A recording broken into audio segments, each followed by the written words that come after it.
Olá, pessoal, tudo bem com vocês? Estamos começando o nosso primeiro Subjetivando, que tem como proposta trazer esses assuntos que estão sendo discutidos na sociedade para uma construção no sujeito. Como que isso funciona? Quais são os efeitos que o sujeito recebe em relação a esses assuntos? Então, e tudo que nós estamos trazendo aqui tem base nos conceitos e nas teorias da psicanálise. Então, vamos interagir com tudo isso que está sendo colocado na sociedade para uma discussão sobre como isso funciona no sujeito. Então, sejam todos vocês muito bem-vindos ao Psicanalizar, muito bem-vindos ao Subjetivando. E hoje, nesse nosso primeiro Subjetivando, eu estou com a presença de um grande amigo muito querido, que é o Alexandre Alonso, que ele vai fazer a sua apresentação e falar um pouco aí com vocês, ok? Alexandre, seja muito bem-vindo.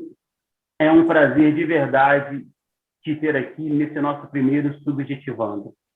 Olá, Cleobeci, muito obrigado pelo convite, satisfação fazer parte desse projeto, um projeto tão interessante como Subjetivando, trazer, né, a psicanálise para o nosso dia a dia, para questões tão profundas e, ao mesmo tempo, questões tão importantes que precisam ser, exatamente como você traduziu para nós, né, subjetivadas, né, trazer isso para dentro de nós.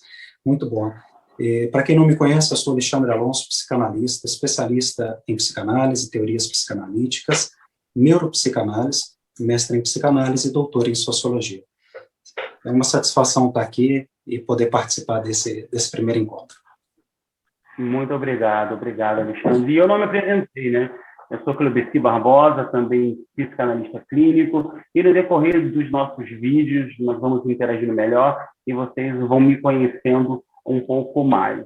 Alexandre, o que está me chamando a atenção nesses últimos tempos em relação a essa nossa realidade de pandemia, essa nossa realidade de coronavírus, é a movimentação que parte da sociedade tem feito na fuga dessa realidade de perigo que se impõe diante dessa realidade nossa nova, né? Então, há uma realidade de perigo estabelecida, né? As mortes estão acontecendo, os índices estão estabilizados em um nível muito alto, né?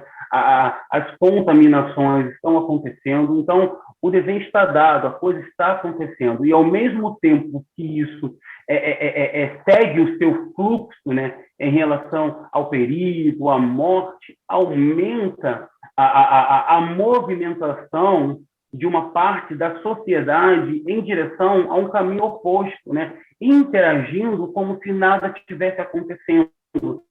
É uma realidade que se impõe de uma maneira muito clara, isso é percebível, né? As pessoas estão agindo como se estivessem realmente fugindo, negando esse perigo, negando essa realidade. E quanto mais o perigo se coloca, aumenta. Claro que a gente pode trazer isso para outras realidades, mas falando exclusivamente sobre essa nossa realidade enquanto pandemia, a impressão que eu tenho é que quanto mais o perigo se impõe, se apresenta, cresce, se aproxima, a galera tende a negar cada vez mais, né, essa realidade.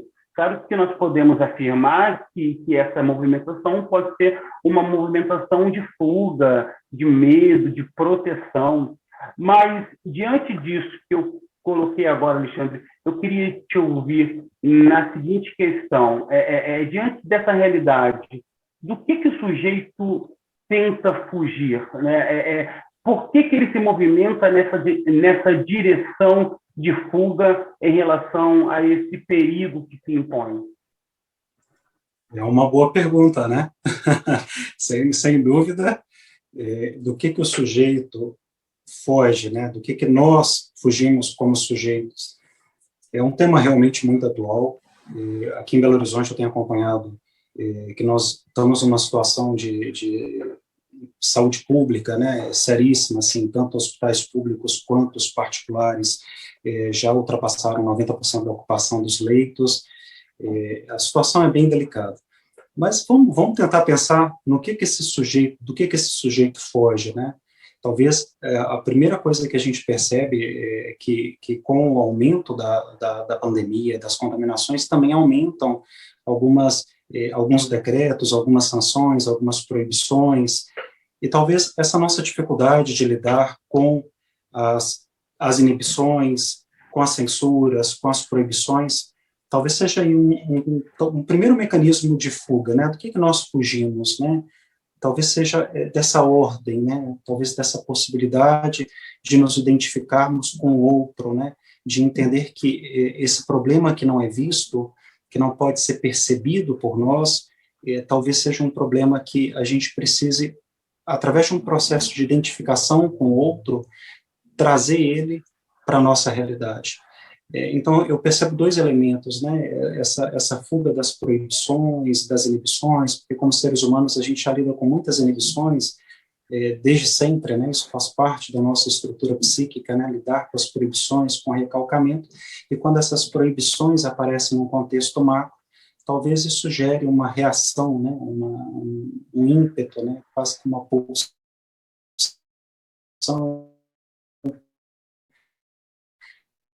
de reação aí. Essa fuga que aparece provavelmente como um mecanismo de defesa parece corroborar essa ausência da percepção de perigo que nós temos enquanto sujeitos, enquanto indivíduos, né? Porque o perigo, quando ele é sentido por nós, ou psiquicamente, animicamente, ou biologicamente, nós normalmente buscamos uma atitude de autopreservação, de nos cuidarmos de alguma forma. E quando isso está ausente, quando eu não consigo perceber esse perigo, quando ele não faz parte do meu contexto, né, é difícil falar em autopreservação, né, preservação em qualquer esfera, tanto psíquica quanto biológica.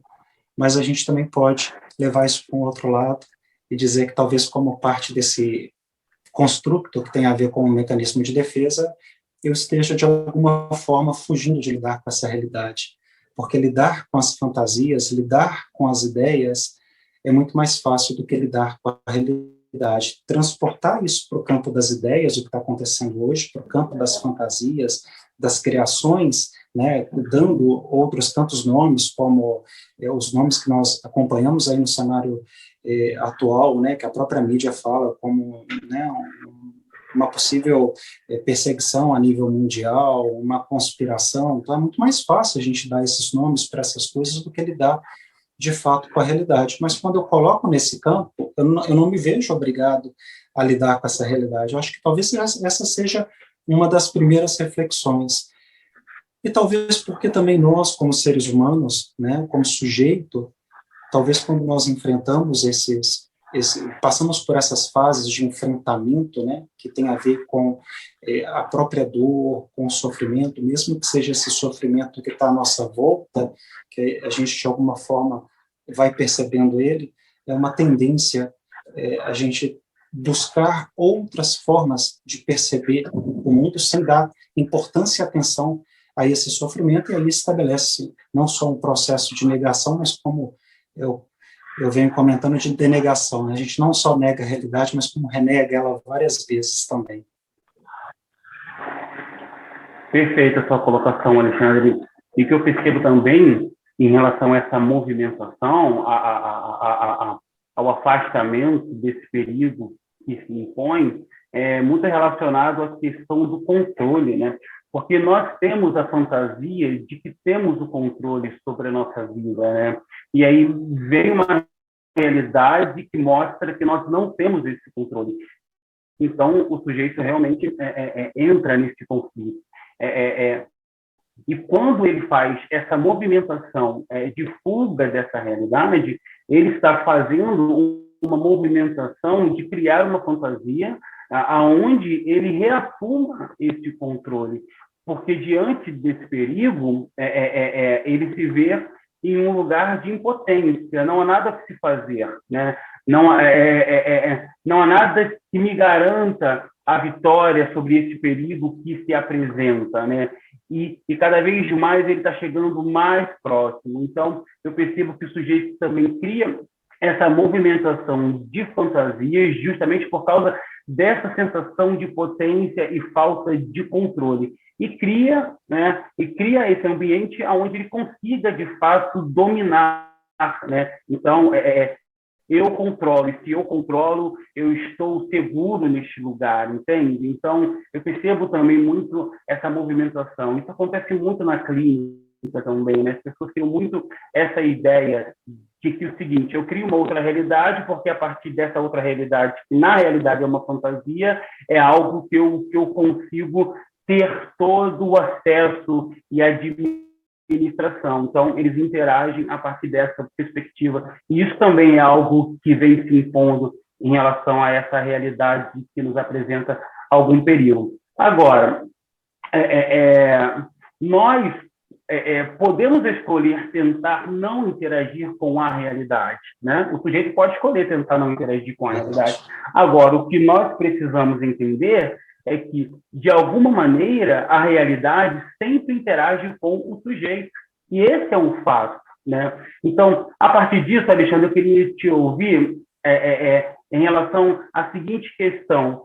Quais são os efeitos que você consegue perceber dessa movimentação de fuga no sujeito? Nossa, os efeitos é um tema complexo, até para poder falar sobre ele, né? Mas vamos tentar trabalhar um pouco essas ideias. Quais são os efeitos, né?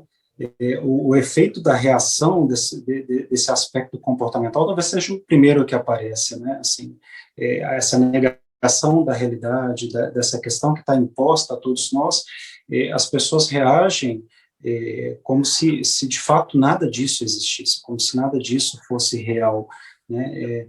Eu estou aqui, e isso que você está trazendo, que você está me apresentando, parece não fazer sentido se é uma realidade que te foi imposta, não é uma realidade que eu aceitaria para a minha vida. Então, eu percebo que isso cria entre as pessoas um aspecto de divisão ainda maior, porque isso, ao invés de aproximar as pessoas como se esperava, com toda essa história da pandemia, o que a gente observa é que há um distanciamento ainda maior dos indivíduos. Existe quase que um retorno narcísico, né, nesse processo, em que eu me volto muito mais para aquilo que eu acredito, para aquilo que eu gosto, para aquilo que eu dou valor, para essa questão do amor próprio, do que necessariamente num pensamento mais coletivo, né, num movimento muito mais, num pensamento de massa, num pensamento muito mais social. Então, talvez um dos efeitos que eu observo tem um pouco a ver com não, já que estamos diante desse fenômeno, né, importa satisfazer os meus desejos, né, importa dar lugar àquilo que eu acredito que me faz bem, e nesse momento eu cedo, ou eu faço essas concessões das minhas próprias vontades, das minhas próprias necessidades, sem colocar isso nessa balança, e o quanto essa necessidade, essa vontade também pode estar implicando algum outro tipo de prejuízo para outras pessoas. Então, é muito mais um caminho narcísico, né, das escolhas, da realização, do desejo, da satisfação. Importa que eu esteja satisfeito. Isso é que importa. Talvez um dos que eu mais percebo aparece por aí. A divisão, eu acho que é um tema menos importante, porque nós, seres humanos, pensamos diferentes, realmente, né? É fato. Mas eu percebo essa coisa se eu não acredito, eu desacredito, né? E se aparece a descrença por qualquer motivo, essa descrença não é minha, ela pertence ao outro, né? Essa transferência desse lugar do desacreditar para o outro. Eu desacredito porque o outro não é digno de credibilidade, eu desacredito porque ele não ocupa esse lugar de representação para mim. Eu não concedia a essa pessoa esse lugar de privilégio como eu concederia para um líder, para um pai, para uma mãe.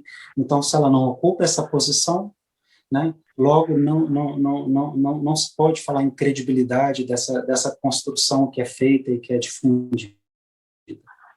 Talvez sejam os dois elementos que eu percebo com mais frequência aí.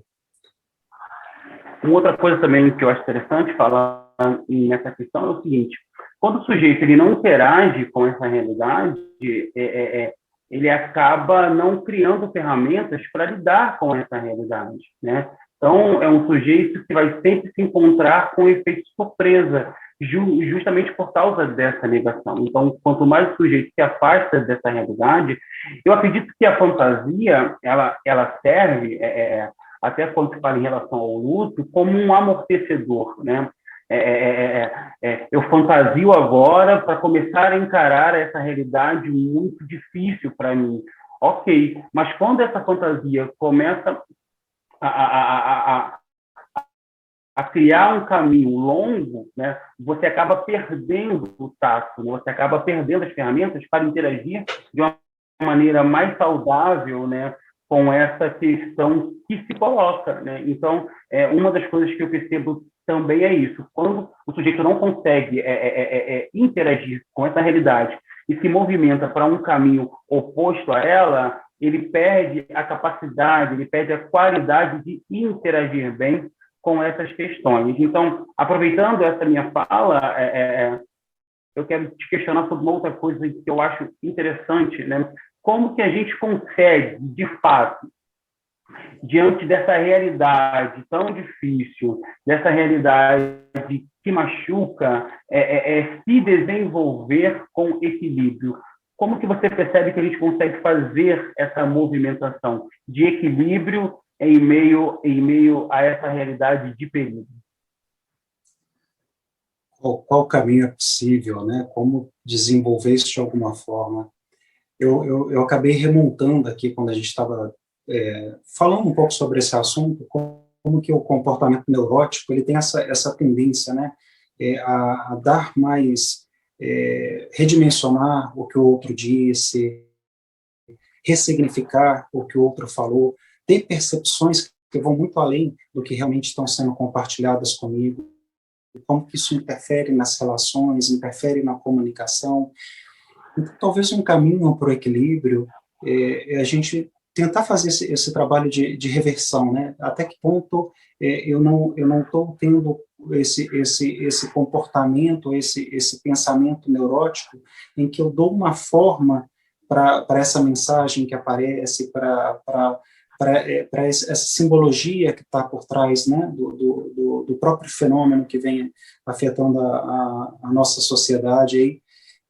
Então, eu acho que seria interessante, nesse contexto, eu buscar ver até que ponto eu não estou distorcendo essa realidade, né? Até que ponto essa realidade ela não se apresenta para mim, mas eu opto em vê-la de uma forma diferente, né? Eu dou a ela uma outra roupagem, eu dou a ela um outro formato.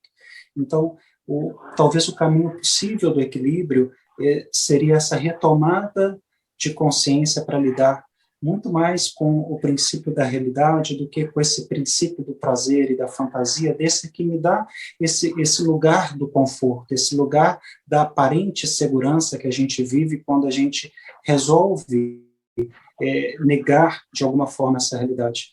Então, essa revisão que beira a neurose, ou que muitas vezes eu até percebo que se assemelha a uma certa paranoia, né? É mais fácil atribuir uma paranoia ao outro do que necessariamente reconhecer que eu desenvolvi uma paranoia em que eu não percebo que existe uma situação real, embora eu não possa vê-la, né, não posso tateá-la.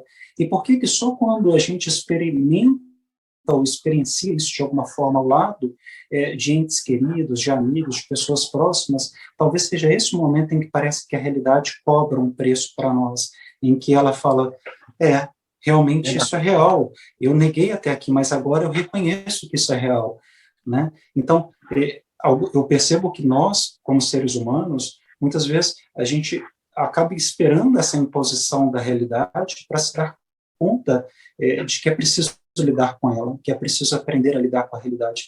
E nós sempre buscamos, de alguma forma, essas fugas para não ter que lidar com a realidade. E isso é uma característica do comportamento neurótico, então talvez um caminho bem saudável, que eu acho que seria recomendável para todos nós, e que eu percebo um aumento nesses últimos meses, desde que começou todo esse fenômeno da pandemia, seja a gente começar um processo de análise, um processo de terapia, porque talvez nesses momentos em que eu percebo que eu não estou lidando muito bem com essa realidade, talvez com o apoio de um outro profissional eu possa conseguir me ouvir, entender o que está acontecendo, ressignificar essa minha própria construção simbólica em torno dessa realidade que acaba se impondo para cada um de nós.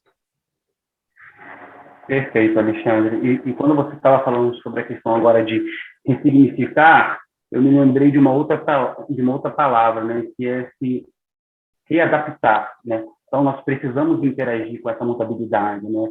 Se readaptando sempre diante dessa realidade. Freud fala sobre isso, né? Sobre a capacidade que nós precisamos desenvolver de estar se adaptando a essa realidade que vai se impondo. Porque nós precisamos entender uma coisa, que a realidade ela é mutável, né? O que hoje é uma realidade, amanhã se coloca de maneira completamente outra, né? Então, a partir disso, nós precisamos entender que precisamos interagir com isso que se move, né? Com isso que se muda. Eu vi muito no consultório a seguinte questão: não, mas, poxa, eu já estava com a minha vida toda resolvidinha, toda arrumadinha, e agora? E agora vamos tentar nos readaptar, né? Vamos tentar interagir com essa nova realidade, né? Nós não podemos criar a ilusão de que podemos interagir com aquilo que estava programado para uma realidade que hoje não existe mais, né? Eu vejo muitas pessoas presas nessas questões também, sabe? Não, poxa, mas antes dava para ser, antes dava, hoje não dá mais. Então, nós precisamos criar uma melhor movimentação para viver isso de uma maneira mais equilibrada. Talvez trazer aquilo que está no campo do ideal para o campo do que é possível. Então, fazer essa transição é importante. Não, o ideal hoje não é viver diante dessa realidade, né? Mas diante desse meu ideal, o que me é possível, né? Uhum. Então, vamos interagir com isso que é possível, concorda? Concordo.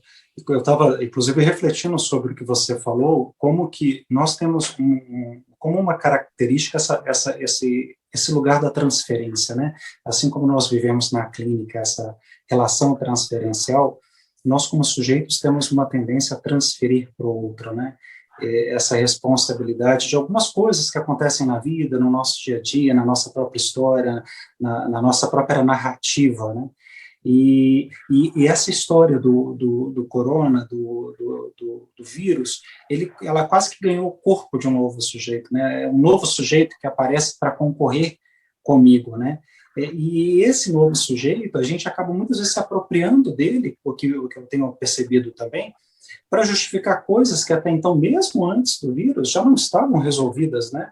Porque muitas pessoas falam, olha, é por causa do vírus, né? É por causa do corona, é por causa da pandemia. Mas quando você faz uma análise mais profunda e passa por um processo de investigação com alguns pacientes, você percebe que parte desses conflitos já vinham de muito tempo, mas que parece que, como eu preciso dar lugar a essa culpa, né? Como eu preciso transferir, a culpa é minha, eu coloco ela em quem ou em que eu quiser, eu acabo transferindo isso para esse novo sujeito, né?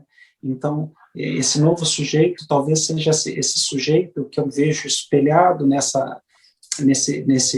vírus e que eu me recuso a ver, que na verdade praticamente como nós nos vemos, né? A nossa incapacidade de lidar com as nossas próprias dificuldades, a nossa incapacidade de lidar com as nossas próprias ambiguidades. Então, também aparece um pouco essa simbologia do espelho, né? Como a gente vê bastante no Lacan, como que o que a gente vê do lado de lá é quase que um espelho do que a gente está se negando a ver na gente mesmo, né? Então, quando eu tenho que lidar com essa interiorização, com esse reconhecimento do eu, né, das minhas próprias motivações, das minhas próprias emoções, pulsões, aí é mais fácil falar que não, né? Tá com o outro, né? Isso tudo é culpa do outro. É uma realidade, Alexandre, é uma realidade. Alexandre, eu quero te agradecer, foi tudo muito bom. O que você trouxe aqui foi enriquecedor de verdade, gratidão mesmo. Muito obrigado por ter topado, né, a participar desse nosso primeiro Subjetivando. Espero que seja o primeiro de muitos, né? Espero contar com você aqui mais vezes, porque é sempre enriquecedor te ouvir, de verdade mesmo. Alexandre, muito obrigado, hein? Eu que agradeço, satisfação participar do Subjetivando, e obrigado pelo convite. Valeu, Alexandre. Tchau. É isso aí, gente. Muito obrigado aí por todos vocês estarem com a gente e espero vocês no nosso próximo vídeo. Tá bom? Como dizem todos os YouTubers aí, não se esqueça de se inscrever, ativar o sininho e compartilhar. Tá bom, gente? Um abraço e até o próximo. Valeu!